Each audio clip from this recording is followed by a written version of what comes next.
పెళ్ళైనా పండగైనా వేడుక ఏదైనా పట్టుచీరల ప్రత్యేక వేదిక వారాహి సిల్క్స్.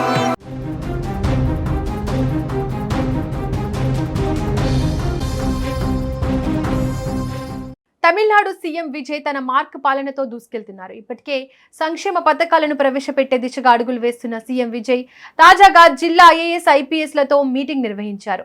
2026-27 సవరించిన బడ్జెట్ ప్రవేశపెట్టే ముందు పరిపాలన, శాంతి భద్రతలు, అభివృద్ధి ప్రాధాన్యతలపై 2 రోజుల సమీక్షను ఆయన ప్రారంభించనున్నారు. ఈ సమావేశంలో ప్రజా పరిపాలన, పోలీసింగ్, సంక్షేమం, వ్యవసాయం, ఆరోగ్యం, విద్య మరియు మౌలిక సదుపాయాలకు సంబంధించిన 43 కీలక పాలనా అంశాలపై చర్చలు జరగనున్నాయి. ఇదే అంశానికి సంబంధించి మరిన్ని డీటెయిల్స్ మా బ్యూరో చీఫ్ విజయ్ అందిస్తారు. విజయ్, తమిళనాడు సీఎం విజయ్ ముఖ్యమంత్రిగా బాధ్యతలు చేపట్టిన తర్వాత నిర్వహిస్తున్న ఇది తొలి కలెక్టర్లు మరియు ఎస్పీల సమావేశం. ఈ సమావేశంలో ఏ అంశాలు చర్చకు వచ్చే అవకాశం ఉంది? ఎస్ దీపిక, ఇప్పుడు తమిళనాడు సీఎం విజయ్ ముందు ముఖ్యంగా తాను అందించబోతున్నటువంటి పరిపాలన అంతా కూడా ప్రజలకు సంక్షేమం, అభివృద్ధి, ట్రాన్స్పరెన్సీ ఇవన్నీ కూడా కీలకంగా ఆయన ఎన్నికలకు ముందు ఎలాంటి హామీలు ఇచ్చారో ఇప్పుడు అవన్నీ కూడా అమలు చేయడానికి కంకణం కట్టుకున్నారు. రీసెంట్గా మనం చూడొచ్చు 50 రోజుల పాటు విజయ్ తీసుకుంటున్నటువంటి నిర్ణయాలన్నీ కూడా సంచలనంగా మారాయనే చెప్పాలి. కేవలం ఇది తమిళనాడుకు మాత్రమే పరిమితం కాలేదు. విజయ్ ముఖ్యమంత్రిగా ఎలాంటి పరిపాలన అందించబోతున్నారు, అది తమిళనాడుతో పాటుగా దక్షిణ భారతదేశంలో ఉన్నటువంటి అన్ని రాజకీయ పక్షాలు, ముఖ్యంగా దేశవ్యాప్తంగా కూడా ఇప్పుడు విజయ్ అందించబోతున్నటువంటి పరిపాలన మీదే అందరి దృష్టి ఉంది. ఎందుకంటే విజయ్ ఎన్నికలకు ముందు అనేక హామీలు ఇచ్చారు.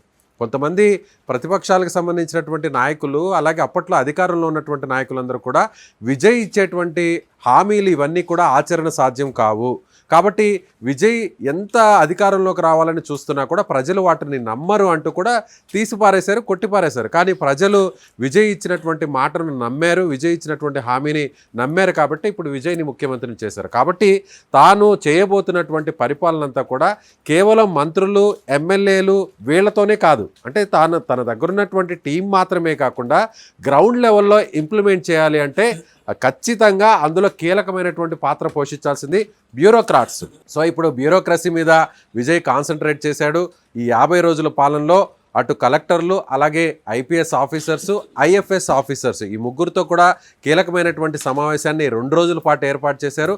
ఇప్పటికే సమావేశం కూడా ప్రారంభమైంది. 38 జిల్లాలకు సంబంధించినటువంటి కలెక్టర్లు, జిల్లా ఎస్పీలు, అలాగే ఐఎఫ్ఎస్ అధికారులు, దాదాపుగా 250 మంది అధికారులతో ఈ పెద్ద సమావేశాన్ని ఆయన నిర్వహించబోతున్నారు. సో ఈ సమావేశంలో విజయ్ క్లియర్గా అధికారులందరూ కూడా ఐఏఎస్ అండ్ ఐపీఎస్, ఐపీఎఫ్ఎస్ అధికారులకు క్లియర్గా కొన్ని డైరెక్షన్స్ అయితే ఇవ్వబోతున్నారు. ఎందుకంటే కలెక్టర్ల విషయంలో, అడ్మినిస్ట్రేషన్ విషయంలో తాను చాలా నిక్కచ్చిగా ఉండబోతున్నాను, తన పరిపాలన అంతా కూడా ప్రజలకు నేరుగా పాలన అందించే విధంగా, సో జీరో టాలరెన్స్, అలాగే ఎక్కడ కూడా కరప్షన్కు తావు లేకుండా అందించాలనేటువంటి ఒక కంకణంతో విజయ్ ముందుకు వెళ్తున్నారు. ఆ విషయాన్నే నేరుగా కలెక్టర్లు కూడా ఆయన చెప్పారు. ఏమన్నారంటే, సో ఎవరైతే ప్రభుత్వ కార్యాలయాలకు వస్తారో, ఎవరైతే అధికారుల దగ్గరకు వస్తారో, ఎవరైతే కలెక్టరేట్ల దగ్గరకు వస్తారో వాళ్ళు తమకు న్యాయం జరుగుతుంది అనేటువంటి ఉద్దేశంతో వస్తారు. కాబట్టి ప్రజలకు ఒక క్లియర్ కట్గా ఆ గవర్నెన్స్ అనేది ప్రభుత్వం నుంచి వెళ్ళాలి అంటే కలెక్టర్లు చాలా సీరియస్గా ఉండాలి, చాలా హానెస్ట్గా ఉండాలి. ప్రతి చిన్న విషయం మీద కూడా చాలా డీటెయిల్డ్గా వాళ్ళు ఆలోచన చేయాలి, ఇంప్లిమెంటేషన్ చేయాలనేటువంటి ఒక డైరెక్షన్ కూడా ఇవ్వడం జరిగింది. 43 అంశాలకు సంబంధించి విద్య, వైద్యం, అదేవిధంగా సంక్షేమం, వ్యవసాయం, అలాగే యువతకు సంబంధించినటువంటి ఉపాధి, ఉద్యోగ అవకాశాలు, ముఖ్యంగా భద్రత, వీటి మీద ప్రధానంగా దృష్టి సారించారు విజయ్. అందులో భాగంగానే ఆయన అధికారంలోకి వచ్చినటువంటి వెంటనే ఆయన కొన్ని కీలకమైనటువంటి హామీల మీద కూడా సంతకాలు చేశారు. వాటిని నేరుగా ప్రజలకు అందించడానికి కూడా కలెక్టర్లకు క్లియర్ కట్గా సూచనలు అందిస్తున్నారు. అలాగే ఇక ఐపీఎస్ల విషయానికి వస్తే, ఇటీవల విజయ్ అధికారంలోకి వచ్చిన తర్వాత తమిళనాడులో జరిగినటువంటి కొన్ని క్రైమ్ ఇన్సిడెంట్స్ ప్రభుత్వానికి ఒక సవాలుగా మారాయనే చెప్పాలి. అరుణాచలం లాంటి పుణ్యక్షేత్రంలో జరిగినటువంటి ఏదైతే సామూహిక అత్యాచారాలు వరుసగా 2 రోజుల వ్యవధిలోనే అక్కడ భక్తుల మీద సామూహిక అత్యాచారాలు జరగడం, వాళ్ళని న్యూడ్గా వీడియోస్ తీయడం, వాళ్ళనే బెదిరించడం లాంటివి జరగడం, అదేవిధంగా చిన్నపిల్లల మీద అఘాయిత్యాలు, అత్యాచారాలు చేసి హత్యలు చేసినటువంటి ఇన్సిడెంట్స్ కూడా దేశవ్యాప్తంగా కూడా వైరల్ అయినటువంటి విషయం తెలిసిందే.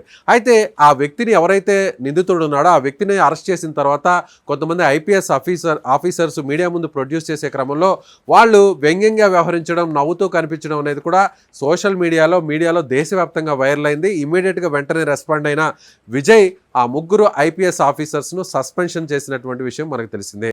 అదేవిధంగా విద్య విషయానికి వస్తే ప్రైవేట్ పాఠశాలలు పిల్లల తల్లిదండ్రుల జోబులను దోచుకుంటున్నాయి, వాళ్ళ జీవితాలను దోచుకునే విధంగా వ్యవహరిస్తున్నాయి. కార్పొరేట్ అలాగే ప్రైవేట్ పాఠశాలన్నీ కూడా లక్షల రూపాయల ఫీజులు ఎల్కేజీ నుంచి +2 వరకు కూడా వసూలు చేస్తున్నటువంటి విషయం మీద ఆయన చాలా సీరియస్గా కాన్సన్ట్రేట్ చేశారు. అందుకే ఒక లిమిటేషన్ లాంటిది కూడా పెట్టడం జరిగింది. ప్రతి ప్రైవేట్ పాఠశాల ముందు కూడా కేవలం వేల రూపాయల వ్యవధిలోనే, అంటే ఎల్కేజీ నుంచి +2 వరకు కూడా ఆయన ఒక విభాగాల లాంటిది కొంతమంది సీనియర్ ఐఏఎస్ ఆఫీసర్స్ని ఏర్పాటు చేయడం జరిగింది. జ్యుడిషియల్కి సంబంధించినటువంటి వారిని కూడా ఏర్పాటు చేయడం జరిగింది. స్కూల్ డైరెక్టరేట్కి సంబంధించినటువంటి అధికారులు కూడా ఇన్వాల్వ్ చేసి ఒక కమిటీని ఏర్పాటు చేసి తమిళనాడు వ్యాప్తంగా ఉన్న ప్రైవేట్ పాఠశాలలు ఖచ్చితంగా ఈ ఫీజులను మాత్రమే, ఈ కొద్ది మాత్రం ఉన్నటువంటి ఫీజులను మాత్రమే వసూలు చేయాలనేటువంటి ఒక నోటీస్ బోర్డులను కూడా ఆయా ప్రైవేట్ పాఠశాలల ముందు ఏర్పాటు చేయాలని చెప్పడం జరిగింది. అదేవిధంగా మహిళల భద్రతకు సంబంధించి కూడా ముఖ్యంగా షీ టీమ్స్ని ఏర్పాటు చేయడం జరిగింది. సెంగోటియన్ అనేటువంటి ఒక పేరుతో కూడా ఎక్కడైతే సిటీలో అలాగే పోలీస్ స్టేషన్ పరిధిలో ఉన్నటువంటి లిమిట్స్లో ఎక్కడైనా మహిళలకు యువతులకు ఏదైనా అపాయం కలిగితే వెంటనే ఆ యాప్ను ఓపెన్ చేయడం, లేదంటే అక్కడ ఉన్నటువంటి టోల్ ఫ్రీ నెంబర్ కాల్ చేస్తే అక్కడి నుంచి నేరుగా స్థానికంగా ఉన్నటువంటి పోలీస్ స్టేషన్స్కు అలర్ట్ వెళ్ళడం, అక్కడి నుంచి నేరుగా ఆ లొకేషన్ను ట్రాక్ చేసి నేరుగా అక్కడ టీమ్స్ రావడం, ఇవన్నీ కూడా ఒక సిస్టమ్ను కూడా ఆయన ఏర్పాటు చేసినటువంటి పరిస్థితి. కాబట్టి విజయ్ ఇప్పుడు ప్రతి అంశాన్ని కూడా ఇది కేవలం ఆయన వీటిని తీసుకురావడం, ఈ సిస్టమ్ని ఏర్పాటు చేయడం, వాటిని ప్రకటించడమే కాదు, వాటిని ఇంప్లిమెంట్ చేయడం అనేది చాలా కీలకం. ఆ ఇంప్లిమెంటేషన్ అంతా కూడా చేసేటువంటి అధికారులు, కలెక్టర్లు, జిల్లా ఎస్పీలు. కాబట్టి ఆయన చాలా క్లియర్గా ఐఏఎస్లకు, ఐపీఎస్లకు, ఐఎఫ్ఎస్ ఆఫీసర్లు కూడా డైరెక్షన్ ఇచ్చారు. దీపిక, విజయ్ నిర్వహిస్తున్న తొలిసారి కలెక్టర్లు పోలీసుల సమావేశంలో తీసుకునే నిర్ణయాలు ఎప్పుడు అమల్లోకి వచ్చే అవకాశం ఉంది? విజయ్ అధికారంలోకి వచ్చిన తర్వాత ఆయన చాలా సింపుల్గా ఉంటున్నారు. ఆయన ఒక పెద్ద హీరో, తమిళనాడు, దక్షిణ భారతదేశంలో, ఇండియా వ్యాప్తంగా కూడా ఒక క్రేజ్ ఉన్నటువంటి స్టార్ హీరో. అలాంటి స్టార్ హీరో సీఎం అయిన తర్వాత హంగు ఆర్భాటాలు ఎక్కువగా ఉంటాయని అందరూ కూడా ఊహించారు.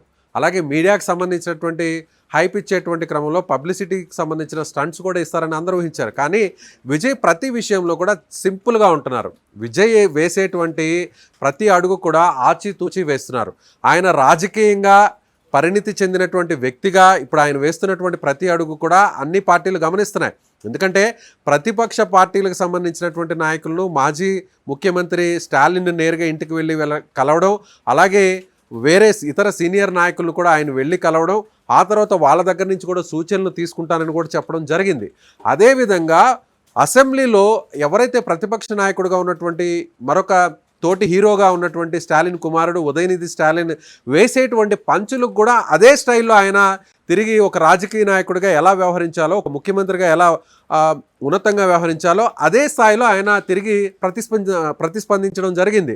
కౌంటర్కు కౌంటర్ అటాక్ కూడా ఆయన తిరిగి అదే విధంగా ఇవ్వడం జరిగింది. అంటే ఒక పొలిటీషియన్గా ఇప్పటి వరకు ఆయన ఏ విధంగా సక్సెస్ అయ్యాడో, ఇప్పుడు ఒక ముఖ్యమంత్రిగా రాష్ట్రాన్ని నడిపించేటువంటి ఒక వ్యక్తిగా ఆయన తను ప్రకటించినటువంటి పథకాలను కానీ, తాను తీసుకొచ్చినటువంటి స్కీమ్స్ను కానీ, తాను చేయబోతున్నటువంటి పరిపాలన కానీ పారదర్శకంగా ప్రజల వద్దకు వెళ్ళాలి, జీరో లెవెల్లో వెళ్ళాలి అంటే అధికారులు చాలా కీలకం, బ్యూరోక్రసీ అనేది చాలా కీలకం. కాబట్టి విజయ్ దీని మీద కాన్సన్ట్రేట్ చేశారని చెప్పాలి. ఆయన క్లియర్గా ఒక మాటలో చెప్పాలంటే పోలీసులకు ఫ్రీ హ్యాండ్ ఇవ్వడం జరిగింది.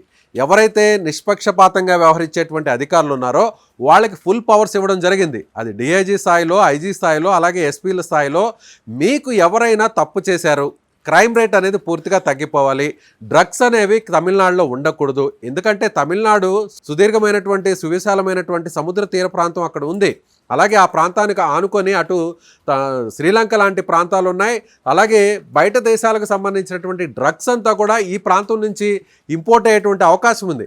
అలాగే గుట్కాలు, మాదక ద్రవ్యాలు అలాంటివి కూడా తమిళనాడు ప్రాంతంలో ఎక్కువగా విచ్చలవిడిగా అక్కడ అమ్మకాలు జరుపుతుంటాయి, అక్కడ కార్యకలాపాలు జరుపుతుంటాయి.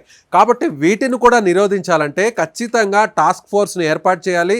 సముద్ర తీర ప్రాంతాల నుంచి వచ్చేటువంటి ఈ అక్రమ రవాణాను కూడా అడ్డుకోవాలి. అంటే ఇవన్నీ జరగాలి అంటే అక్కడ IAS and IPS and IFS ఆఫీసర్స్తో పాటుగా కస్టమ్స్ అధికారులు కూడా అక్కడ నిష్పక్షపాతంగా వ్యవహారాలు ఉండాలి, నిజాయితీగా పనిచేసినప్పుడే వాటిని అరికట్టేటువంటి అవకాశం ఉంది.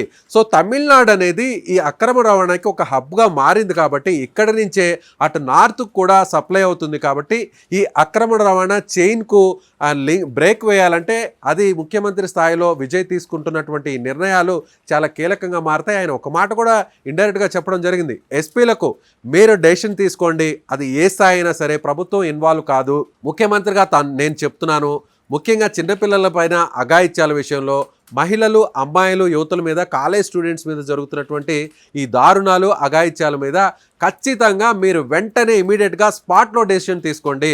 మహిళలకు సంబంధించి కూడా ఎలాంటి అభద్రతాభావం కలిగించకుండా ప్రభుత్వం ఒక భరోసా ఇస్తుంది అనేటువంటి నమ్మకాన్ని ప్రతి మహిళ వద్దకు కూడా తీసుకువెళ్ళాలి అనేటువంటి విషయాన్ని ఎస్పీలకు ఆయన చెప్పడం జరిగింది. ఒక మాటలో చెప్పాలంటే ఇండైరెక్ట్గా ఎవరైనా తప్పు చేస్తే తమిళనాడు పోలీసులు కాల్చి పారేస్తారు అనేటువంటి ఒక భయాన్ని ఎవరైతే ఈ రౌడీ షీటర్స్, ఎవరైతే డెకాయిడ్స్, ఎవరైతే ఈ క్రైమ్ చేసేటువంటి వాళ్ళు ఉన్నారో వాళ్ళలో ఆ భయాన్ని కల్పించండి అనేటువంటి ఒక క్లియర్గా ఆయన ఒక డైరెక్షన్ అయితే ఐపీఎస్లకు, జిల్లా ఎస్పీలకు ఇవ్వడం జరిగింది. కలెక్టర్లకు కూడా zero tolerance and zero corruption కూడా ఆయన చెప్పాలి. జీరో కరప్షన్ అనేటువంటి మెసేజ్ ప్రజలకు వెళ్ళాలి. ప్రభుత్వం దగ్గరకు వస్తే, అధికారుల దగ్గరకు వస్తే తమకు న్యాయం జరుగుతుంది అనేటువంటి ఒక సుపరిపాలనను అందించాలి అనేటువంటి నమ్మకాన్ని ప్రజల్లో కల్పించాలనేటువంటి ఒక డైరెక్షన్ ఇవ్వడం జరిగింది. ఇది 2 రోజుల పాటు జరుగుతుంది. ఈ 2 రోజుల్లో ఆయన ఇంకా కూడా చాలా సీరియస్గా మాట్లాడబోతున్నారు. ఇప్పుడే సమావేశం స్టార్ట్ అయిన వెంటనే ఆయన కొన్ని 43 అంశాలకు సంబంధించినటువంటి విషయాలను ఆయన వాళ్ళ ముందు ఉంచడం జరిగింది. అక్కడ మేనిఫెస్టోని కూడా వాళ్ళ ముందు ఉంచడం జరిగింది. అజెండాను కూడా వాళ్ళ ముందు చెప్పడం జరిగింది. ప్రస్తుతం కలెక్టర్లు, ఎస్పీలు వాళ్ళ దగ్గర నుంచి విజయ్ ఫీడ్బ్యాక్ తీసుకుంటున్నారు. అంటే ఇంతకాలం తమిళనాడులో జరిగినటువంటి పరిపాలన అంతా కూడా ద్రవిడ పార్టీలు సాంప్రదాయబద్ధంగా ఒకరినొకరు తిట్టుకుంటూ, ఒకరినొకరు విభేదించుకుంటూ మళ్ళీ తిరిగి అధికారంలోకి రావడానికి, రాజకీయ పరంగా ఎలాంటి ప్రయోజనాలు పొందడానికే చూశారు తప్ప ప్రజలకు నేరుగా ఎలాంటి ఒక పరిపాలన అందించాలి అనేటువంటి విషయం మీద పెద్దగా కాన్సన్ట్రేట్ చేయలేదు. తన ప్రభుత్వం మాత్రం టీవీకే పార్టీ అందించబోతున్నటువంటి పరిపాలన మాత్రం ఇది జీరో టాలరెన్స్ అనేటువంటి విషయాన్ని ఆయన నేరుగా ప్రజలకు అందించాలనే ఉద్దేశంతో కలెక్టర్లు, ఎస్పీల దగ్గర నుంచి ఫీడ్బ్యాక్ తీసుకుంటున్నారు. వాళ్ళకి ఫ్రీ హ్యాండ్ ఇవ్వబోతున్నారు.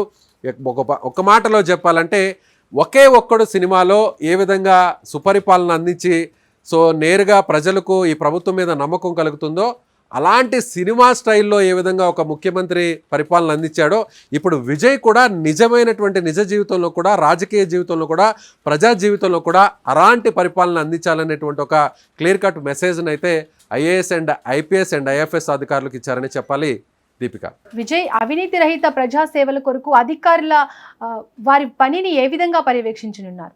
జనరల్గా దక్షిణ భారతదేశంలో ఉన్నటువంటి అన్ని రాష్ట్రాల్లో పోలిస్తే తమిళనాడులో కరప్షన్ అనేది చాలా ఎక్కువగా ఉంటుంది. అది ట్రాఫిక్ కానిస్టేబుల్ దగ్గర నుంచి ఐఏఎస్ అండ్ ఐపీఎస్ల వరకు కూడా ఇది గ్రౌండ్ లెవెల్ నుంచి పై లెవెల్కి కూడా ఈ కరప్షన్ అనేది చాలా ఎక్కువగా ఉంటుంది. ఎందుకంటే అక్కడ లోకల్గా ఉన్నటువంటి ప్రాంతీయ పార్టీలే అక్కడ పరిపాలన చేస్తూ వచ్చాయి కాబట్టి వాళ్ళది అక్కడ పెత్తనం ఎక్కువగా ఉంటుంది. కాబట్టి ఎమ్మెల్యేలు, గ్రామ స్థాయిలో ఉన్నటువంటి నాయకులు వీళ్ళ కనుసైకలతోనే అక్కడ అధికారులు, పోలీసులందరూ కూడా పనిచేస్తూ వచ్చారు. ఎందుకంటే వాళ్ళ ఉద్యోగాలు, వాళ్ళ పోస్టింగ్లన్నీ కాపాడుకోవాలనుకుంటే అక్కడున్న లోకల్ ఎమ్మెల్యేనో, ఎంపీనో, లేదంటే అక్కడ లోకల్గా స్ట్రాంగ్గా ఉన్నటువంటి లీడర్స్ చెప్పినటువంటి మాటల్ని వాళ్ళు వింటూ వాళ్ళు పనిచేయాల్సినటువంటి పరిస్థితి. కానీ ఇప్పుడు ఆ సిస్టమ్కి, ఆ సాంప్రదాయానికి విజయ్ బ్రేక్ వేయబోతున్నాడు.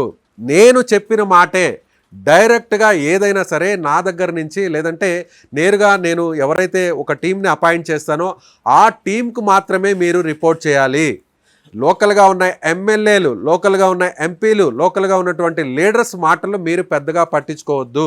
ఒకవేళ వాళ్ళ వైపు నుంచి వచ్చేటువంటి విజ్ఞప్తులు, సూచనలు ఏదన్నా ఉంటే, అది జెన్యూన్గా ఉంటే ఖచ్చితంగా వాటిని పరిగణలోకి తీసుకోండి. అలా కాకుండా సాంప్రదాయబద్ధంగా ఆనవాయితీగా వస్తున్నటువంటి ఏదైతే రాజకీయ పెత్తనాన్ని చలాయించడం కోసం చేసేటువంటి ఆ హుకుములు మాత్రం తీసి చెత్తబుట్టలో వేయండి.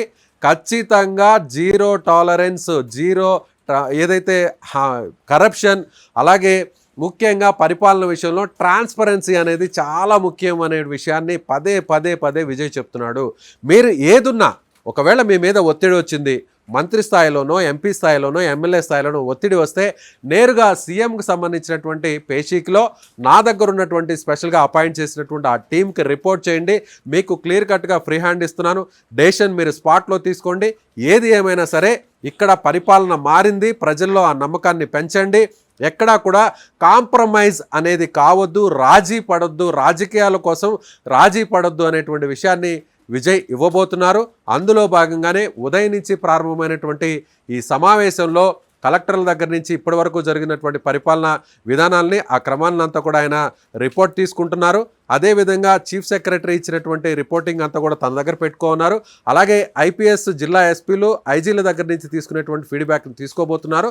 సో 38 జిల్లాల్లో కూడా పరిపాలన విజయ్ సీఎం పరిపాలన మార్కును చూపించే ప్రయత్నాన్ని చేయబోతున్నారు. రాబోయే రోజుల్లో కూడా తమిళనాడు ప్రభుత్వంలో ఒక పెను మార్పులు అయితే జరగబోతున్నాయనేది ఖచ్చితంగా చెప్పవచ్చు. దీపిక, ముఖ్యమంత్రిగా బాధ్యతలు చేపట్టిన అనంతరం నిర్వహిస్తున్న ఈ తొలి సంయుక్త సమీక్షా సమావేశం రాష్ట్ర పరిపాలనకు దిశానిర్దేశం చేయనుంది. శాంతి భద్రతలు, సంక్షేమం, అభివృద్ధి, పారదర్శకత, పాలన వంటి కీలక అంశాలపై తీసుకునే నిర్ణయాలు రానున్న బడ్జెట్తో పాటు రాష్ట్ర పరిపాలనా విధానంపై కూడా ప్రభావం చూపే అవకాశం ఉంది.